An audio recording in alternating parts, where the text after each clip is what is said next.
Assalamualaikum warahmatullahi wabarakatuh. Teman-teman, lagi rame banget film Iparku Adalah Maut, ya kan?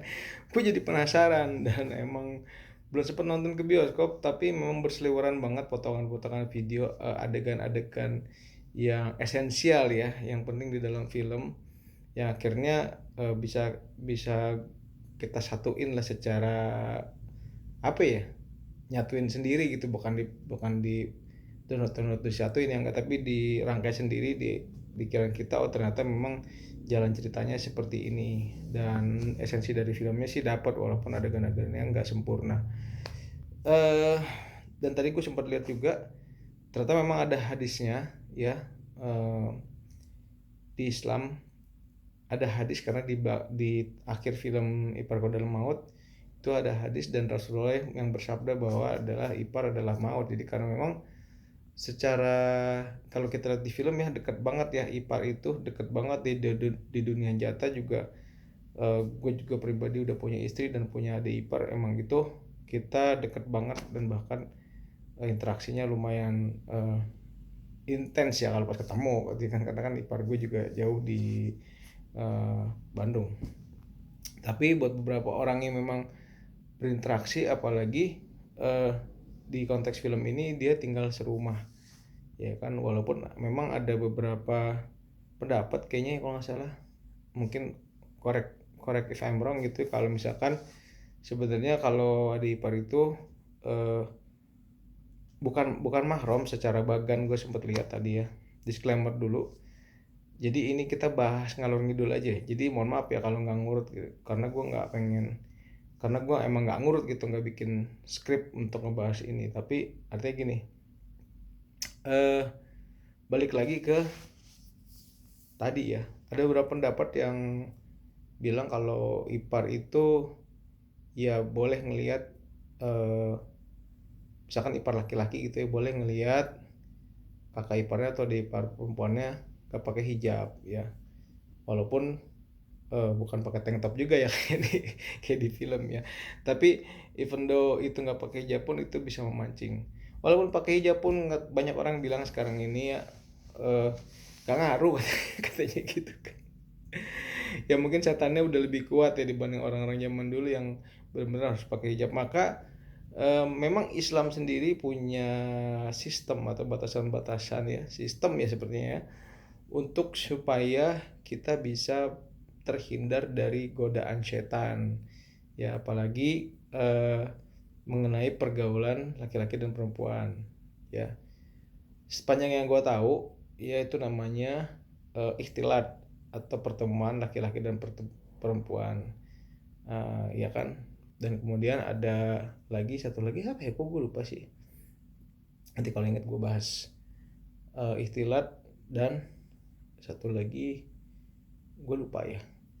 Tapi yang pasti pertemuan laki perempuan itu diatur ketika itu di dalam suatu kelas ya, atau suatu institusi pendidikan, itu boleh gitu kalau ada bercampur. Itu pun maksudnya bercampur bukannya selang-seling duduknya ya. Jadi gue punya ustadz dan dia pun dosen, selalu dipisah. Jadi perempuan di kiri, laki-laki di kanan, misalnya seperti itu. Jadi tidak ada pertemuan atau duduk bareng lah bahasa gitu ya, berkumpul bareng ya. Dan yang kedua, istilah diperbolehkan atau dimaklumkan di pasar, karena memang itu tempatnya umum gitu kan, dan juga pertemuan juga bukan disengaja kan gitu kan, karena memang ada muamalah di sana. Yang ketiga, eh, misalkan dokter ya, dokter laki-laki dan pasiennya perempuan itu kan. Tapi memang sekarang ini karena memang dokter perempuan banyak, ya banyak teman-teman yang udah ngaji, udah paham, apalagi dokter kandungan, mereka lebih memilih perempuan karena kan harus melihat kelamin ya, mau nggak mau itu. Nah makanya di Islam itu memang diatur banget, sehingga bersentuhan laki-laki dan perempuan pun dilarang, karena memang yaitu benih-benih setan yang menggoda kita, ya kan. Walaupun eh, ketika ketika orang bilang ya, atau terjadi perselingkuhan atau perzinahan itu ini karena setan gitu kan, banyak yang gak terima. Ya memang benar ya kan, karena manusia diberikan pilihan untuk memilih mau berzina atau tidak gitu kan. Padahal sebenarnya nggak berzina juga kamu bisa, apalagi kalau di film ini si Aris ini udah punya istri dan istrinya cantik juga kan gitu kan. Tapi itulah setan.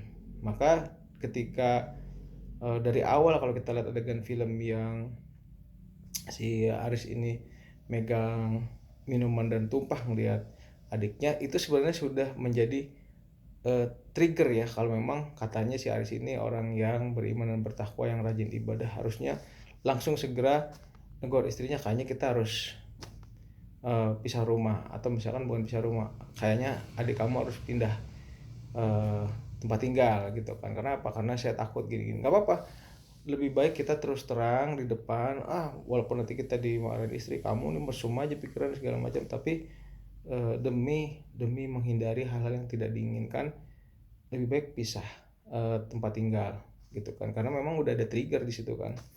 Dan yang kedua, jangan sampai juga ada apa namanya, kayak kita lihat kan diberikan ruang gitu ya, ngampus bareng segala macam, itu berbahaya banget sih kalau kata gue gitu kan. Jadi memang sebenarnya dari awal sudah, kalau kita lihat ini kan film ya, kalau kita lihat kejadian aslinya dari awal sudah diberikan tanda-tanda bahwasannya ini akan terjadi sesuatu yang tidak diinginkan. Maka kalau memang dia beriman, dia akan segera mencari cara untuk yang menghindari gitu kan ya, secara Islam. Nah, secara Islam itu diatur supaya kita tidak berpandangan gitu kan. Dan itu adalah jalur-jalur atau channel-channel setan untuk ganggu kita. Itu maka memang diatur. Gua nggak bilang orang-orang yang ya seperti tadi kan di film itu mencari ada orang yang religius. Iya, setan itu semakin religius orang, setannya juga bukan kadar yang ecek-ecek. Kalau ustadz juga setan, juga setan yang paling tinggi gitu. Kalau bahasa ya, setan juga setan ustadz juga kali ya. Jadi setiap tinggi ilmu kita, pemahaman kita, begitupun penggodanya pun lebih tinggi ya kan. Seperti halnya kita di kampus lah, mungkin kalau SD ujiannya masih pilihan ganda gitu kan, SMP udah mulai ada esainya, SMA tuh terus makin berat, terus nanti kuliah bikin esai gitu kan. Jadi semakin berat kita, level kita, semakin berat juga penggoda kita atau yang menguji kita. Dan selalu ibaratnya apa ya, istighfar supaya setan juga pergi gitu ya. Selalu berdoa, baca bismillah segala macam lah kita lakukan supaya terhindar dari ini. Dan amin mudah-mudahan saya doakan semua teman-teman yang nonton ini terhindar dari hal-hal ini gitu, karena memang ini kerusakannya destruktif, apalagi kita nggak punya hukum Islam yang ibaratnya menghapus dosa kita ya. Itu dosa zina itu akan dipertanggungjawabkan di akhirat. Kalau pakai hukum Islam yang kalau orang sudah menikah itu nanti dirajam sampai mati, jadi itu dosanya udah dihapus di dunia, ketika mati nggak ditanya lagi karena udah dirajam gitu kan. Nauzubillah min dzalik. Jadi kita berdoa sama-sama teman-teman supaya kita terhindar dari hal-hal seperti ini ya. Karena lihat deh kehancurannya. Dia adalah dia punya anak gitu kan, dan dia punya anak lagi dari adik iparnya gitu kan. Masih mending kalau dinikahin dua-duanya. Ini akhirnya kan yang kita lihat adalah dua-duanya, kalau kita lihat di konten YouTube MD Pictures-nya itu, katanya si tiga-tiganya ini akhirnya pisah gitu kan. Maksudnya nggak ada yang dinikahin sama si Aris, nggak juga nikah sama Rani, nggak juga mempertahankan sama si Nisa. Jadi destruktif, akhirnya hancur semua gitu kan. Padahal harusnya kalau memang katanya ya gitu kan di film Dia Cinta ya ke Rani aja, nggak ada masalah. Karena gue juga punya contoh, punya kerabat yang dia pisah gitu ya. Dia punya orang tua yang bapaknya itu cerai. Gue nggak tahu latar belakangnya kayak gini atau enggak, tapi bapaknya akhirnya bercerai dengan ibunya, dan bapaknya itu nikah dengan adik ibunya gitu. Tapi akhirnya menghasilkan keturunan yang lebih baik, dan anak-anak yang dari kakaknya ini ikut ke bapaknya dan punya apa namanya pendidikan yang lebih baik gitu. Ya ini in the good way gitu kan, tapi di sisi lain gue juga kurang tahu apakah kasusnya sama kayak gini gitu, selingkuh ya kan. Mudah-mudahan enggak sih ya, mudah-mudahan emang karena dia kenal terus akhirnya pisah, terus ternyata ya selama ini mungkin karena tahu kan akrab gitu kan, oh ternyata kayaknya adiknya lebih baik, ya udahlah gue nikah sama adiknya aja gitu.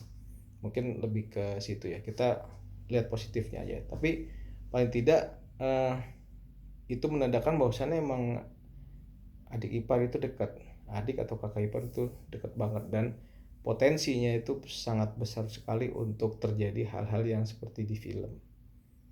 Mari kita sama-sama berdoa, terutama yang Islam, kita punya sistem dalam pergaulan laki-laki dan perempuan. Pelajari sistem itu, insya Allah kita akan terhindar dari hal-hal yang seperti di film. Mudah-mudahan poin dan insight yang gue ngomongin ini bermanfaat.